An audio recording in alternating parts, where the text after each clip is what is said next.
Very good evening to everybody watching. Thank you for joining us tonight on the evening review.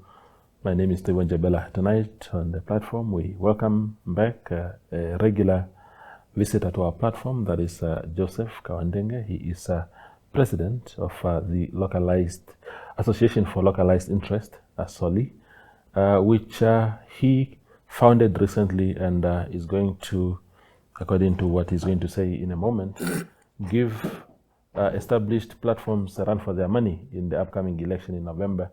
Thank you, Joseph, for making time. I think today already there was an event held by your association. If you can tell us what it was about. Oh yes, thank you, Trace, and to your viewers outside there. Yes, we had a press conference today, this morning in the capital city, where it was actually twofold, where we welcome new members to the association, and also where I just gave a synopsis of our manifesto. We will be launching our manifesto on the 2nd of November, but that will be in Swakopmund, not here in Windhoek, although we are participating in Windhoek, but I will come back to say why we are doing that. Okay. But then, yes, we did accept new members in the association this morning. Okay, wonderful. So this is it's a serious association. People are flocking to your association. I thought it was just Josef Kauandenge, spiteful after the problems in Nudo, and now the man is setting up his own platform, but now you are welcoming people. No, of course, you know, Namibians are very funny creatures, you know. Among 1,000 people that are standing, you will find some that will support you. Yes. And then you will find some that will not support you and castigate you and whatever. Yeah. But I think to some extent, what has helped Asoli really as an association to take foot and so quickly, we are only in existence for what, 6 months? It's the personality Kauandenge, because like him, don't like him, hate him, love him. There is no way in this country where you will mention Josef Kauandenge and a person asks you, who is he? Yeah. No, they will say, oh, that guy, the one of Ovirishe, the musician. The musician. Yeah. Oh, that one that go from this party to that party. I mean, the narrative will be there, but there is no one that will say, no, we don't know him. And I think to some extent that has helped propel Asoli for people to start taking note. And of course, also, I think my contribution in Parliament for the past 5 years, I'm not blowing my own horn, but at least I think to some extent Namibians also came to learn about me more in Parliament as to the value of my contributions in Parliament. And it was no surprise that two formidable ladies today joined Asoli. One of them was also a former councillor in the city of Windhoek. The time when I was serving there, Ms. Brunhilde Cornelius. Yeah. And the other one, Ms. Grikwa Belinda, who was also a superintendent of the city police. Okay. So those are heavyweights, really, in terms of being community leaders. They did not come alone. They came with their supporters and people behind them. So I think in that regard alone, Asoli is a serious association. It's not only a Kauandenge show. Okay. Yes. No, very good. Tell us about your plans. I know, again, you said on the 2nd of November, a proper outlook of your manifesto will come out, but excited to whet our appetite right now with what you have in store for, especially those of us who live in this city.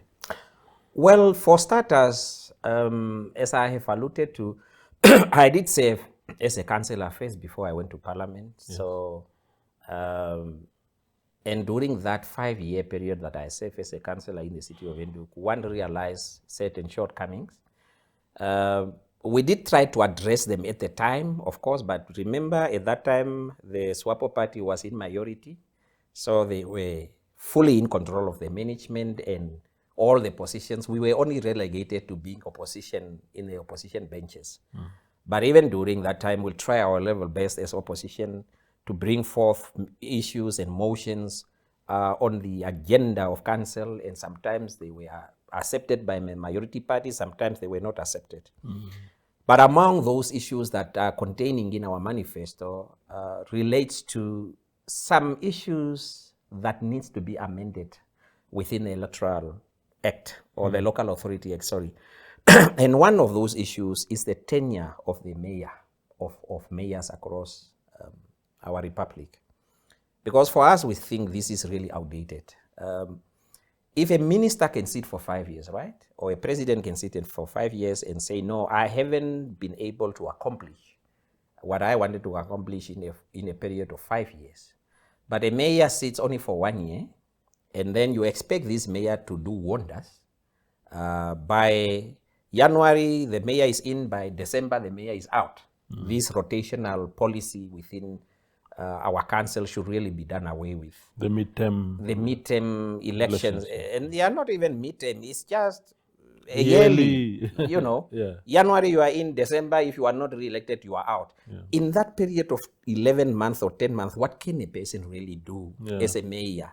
And where did we copy that from where? And why should we not go to the extent of amending that, at least to give a mayor 2.5 years or 3 years for that person to fight his feet or her feet and actually deliver. And that is one thing that is contained in our manifesto. The second one with the amendment is the question of, especially for part 1 municipality like Windhoek, for councillors to be referred to as part-time councillors. That does not make any sense, because from our experience, the city of Windhoek councillors should be full-time employed, because the workload there at that city, it demands a full-time councillor. Because now the current arrangement is that you are sitting in your office here as a MD or whatever the case might be, full-time employed, and you go to council only on a part-time basis. When will you really give time as a councillor to your constituents? And why, for a city whose budget exceeds so many, half to the government or the national budget, why should councillors still be referred to as part-time councillor? It does really not make sense, considering the workload there. Is that just you want that to become the national, to apply across the nation, or just in Windhoek? Especially, I don't know the other small municipality, maybe they can manage.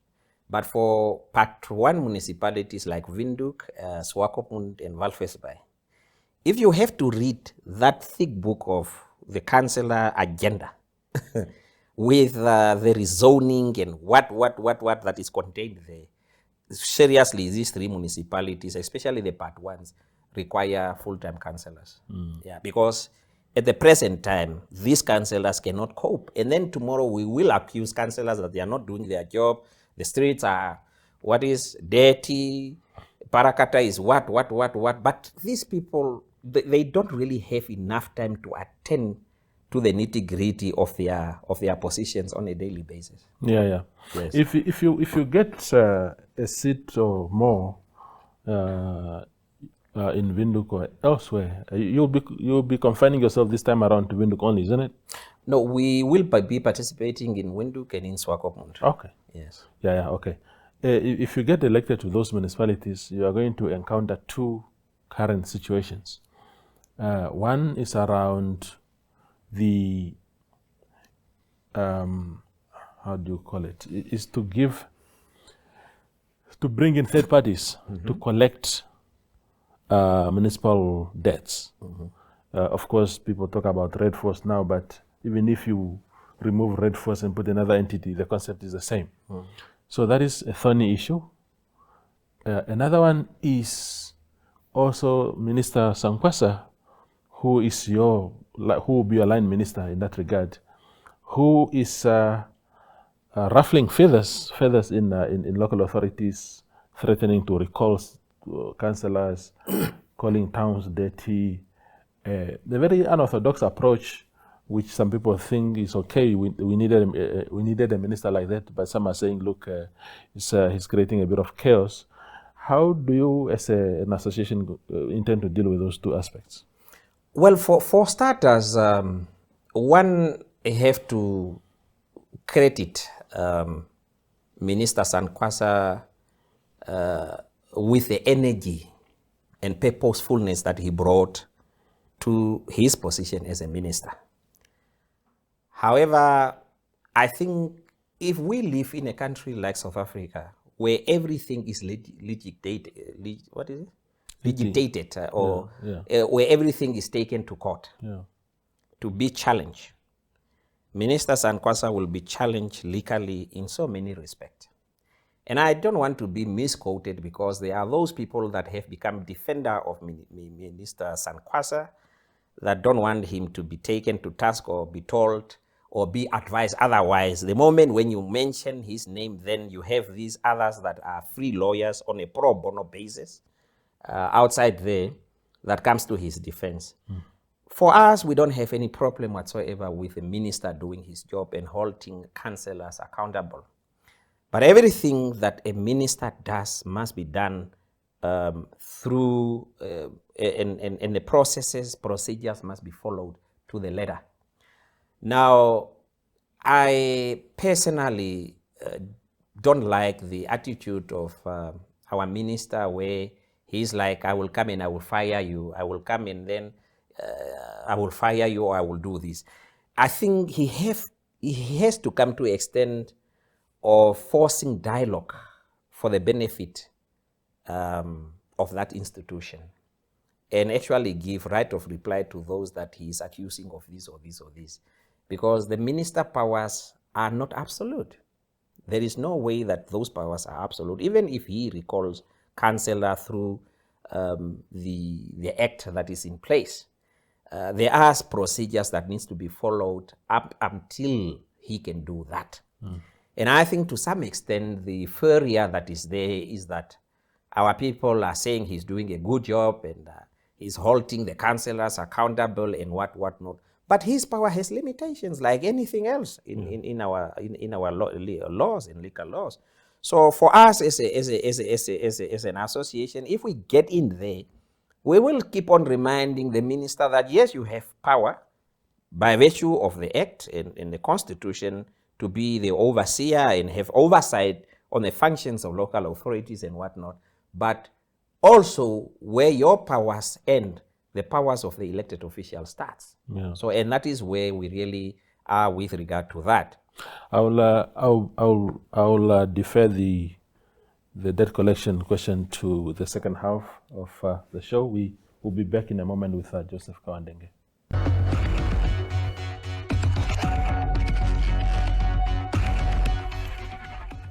Tourism is a TV show that explores various touristic destinations, providing viewers with in-depth coverage of locations, events, and experiences. The show presents detailed insights into destinations, cultural highlights, and travel tips to engage both local and international audiences.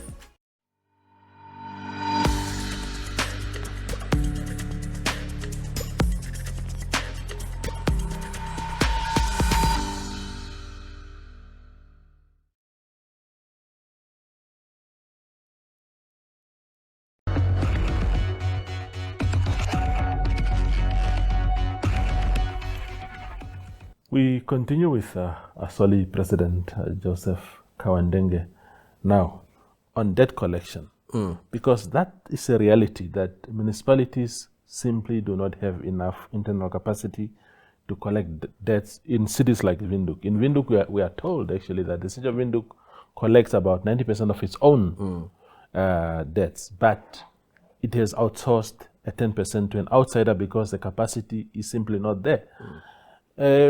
And that money is needed by the municipalities for them to function and serve us. What must happen? Well, that questions, one will answer it in two respects. One, is there a need for outsourcing that function by not only Windhoek but throughout the various municipalities? And my answer to that will be yes. Why? If central government was in a position to fund properly, not the current, Mickey Mouse that is there, where they are just giving crumbs to these municipalities.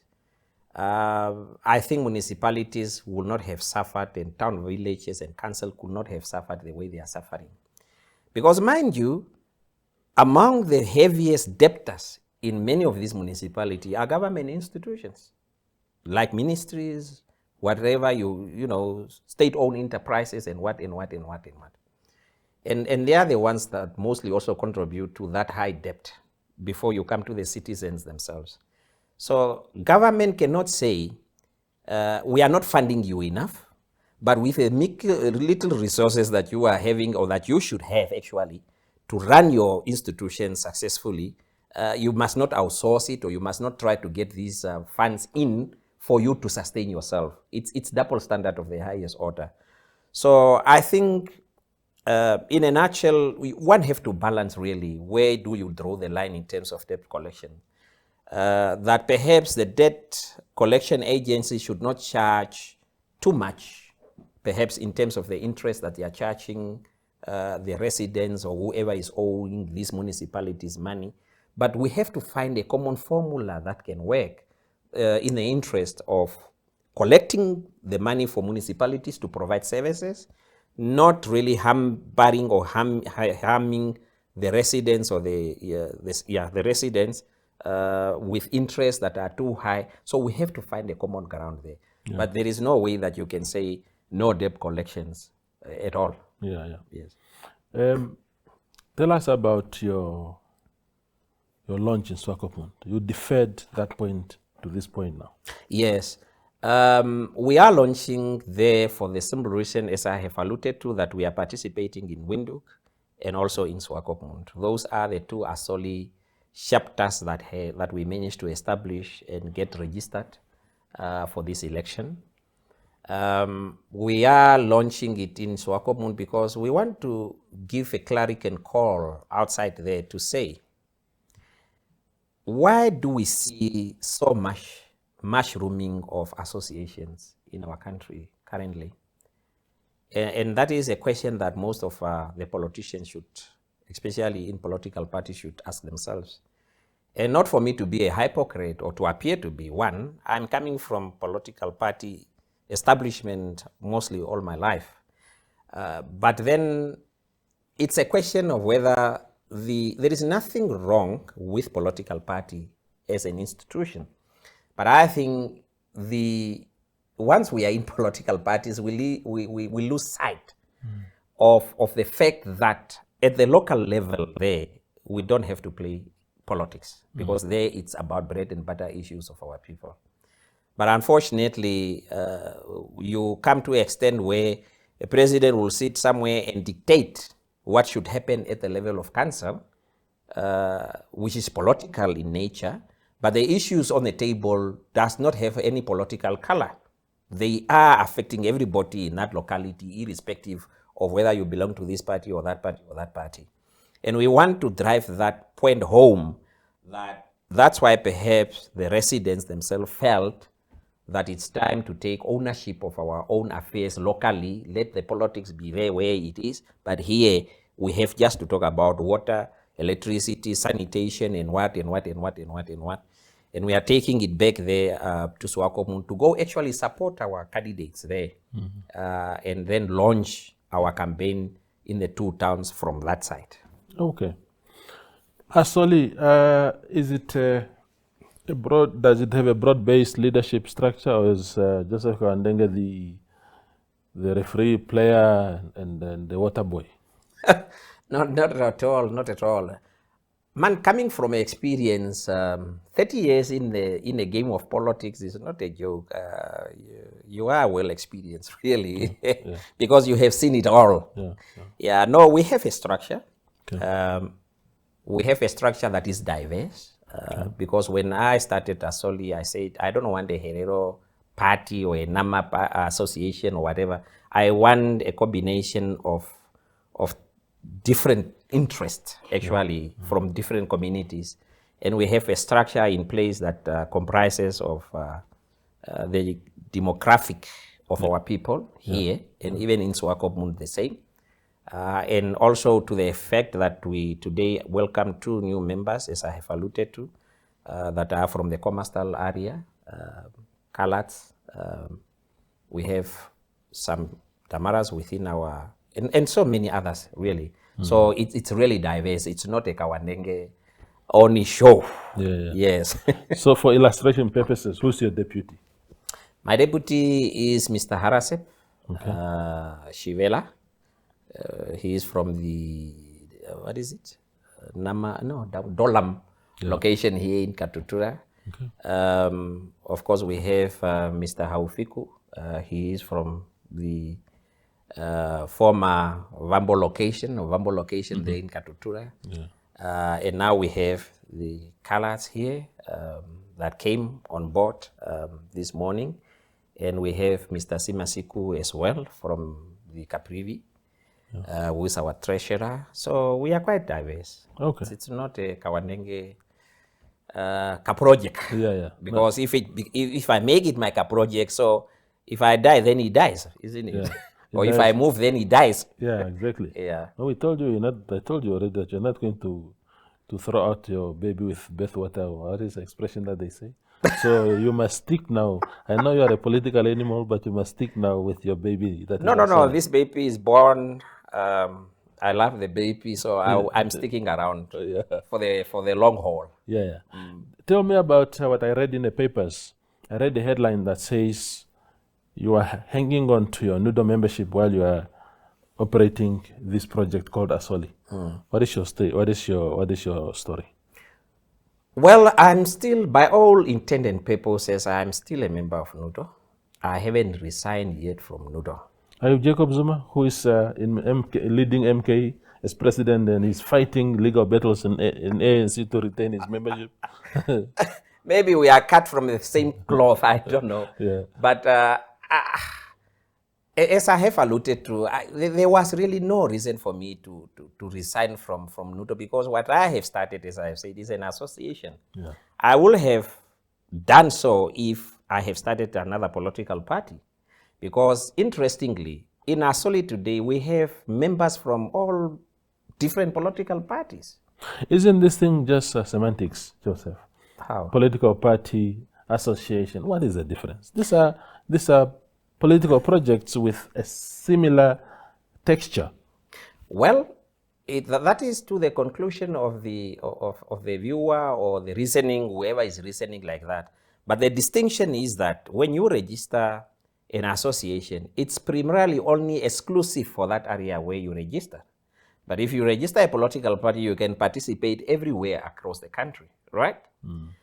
And residents association have been started long way back by our white compatriots. It's only us now that we are realizing now that the only vehicle cannot only be political party, but residents association have been established since time immemorial, and they have never been political.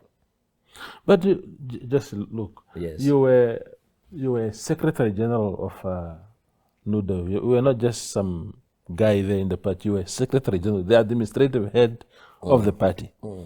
If a member of the party, even Mr. Kandorodu, who is now representing NUDO in Parliament, if Kandorodu, hypothetically at the time, had gone to set up an association in Okakarara, and NUDO is a stronghold, Okakarara is a stronghold of NUDO there, historically. And the Kandorodu Association beats the hell out of NUDO at Okakarara. Because it's one thing to say, yes, it's confined to that area, but when it can actually bite a chunk off your cake, that is something else. Well, it might be something else, but everything is grounded in law. Remember the situation when Dr. Itula went out of SWAPO and stand as an independent candidate. SWAPO could not do anything to Itula until such time that they came and changed their constitution. So if political parties wants to prevent their members to become independent candidate or start associations or whatever, they must make it sure in their constitution that it states as such. Your bread, Joseph, is buttered on both sides. Yes. You are floating between these two formations. If one thing picks up properly, I'm sure you. For me, that is problematic. Well, it must be problematic to the leadership of NUTO. Yeah. And if I was in the leadership of NUTO, by this time I could have found ways and means to say, no, let's do this or this or this to prevent this from happening. But So, if they are not doing anything about it, and if it is not in the constitution of NUTO to prevent me from starting an association, on what basis will they say, no, you are wrong? And I will ask them, on what basis? Yes, morally, legally, otherwise, you can argue as you are arguing, but give me a clause in the constitution that says I cannot do that. In black and white. In black and white. And then we can take it from there. Josie, thank you. Thank you, brother, for coming. Thank you. Yeah, all the best with Asoli in the upcoming election. We'll be closely monitoring. But if you get elected to the city of Windhoek, please help us. There are many problems that we, the residents of this city, face. Thank you very much. I will definitely do so. Yeah, thank you. That is Josef Kauandenge. He is president of the Association of Localized Interests, Asoli, telling us about the preparations of the association going into the November election. Thank you for watching.